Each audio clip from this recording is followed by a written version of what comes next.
Mainit-init na chismis sa inyo may kisses. Belle panalong-panalo sa puso ni Master Donnie Pangilinan.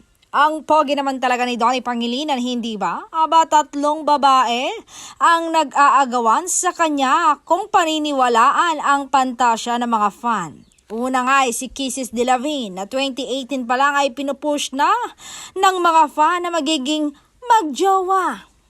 Pero nabuwag lang, pero fight pa rin ang mga fan ngayon, hoping na mag-cross uli ang landas nila ni Donnie at Kisses at sa huli ay maging sila pa rin.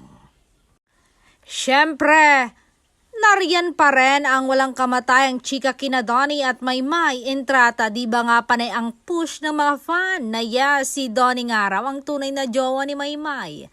Na kahit nakiusap na si Maymay na wag na silang gawa ng kwento, Gora Bells pa rin ang mga fan ay lalo't ngayon magkasama sila sa serye na Roja at syempre si Belle Mariano na sa totoo lang super click na click ang tandem nila ni Donnie. Sinasabi nga na sila na ang susunod na Katnel in terms of popularity at pati na sa style na si Donnie ala Daniel daw na astigen at si Belle Mariano man ala Catherine na parang api-apihan pero lakas ng appeal. At hito na ngayon, may pelikula nga ang dalawa next year, 2026. Abangan natin yan. Kumbaga, wala pang announce pa lang pero excited na ang mga Don Bell fans.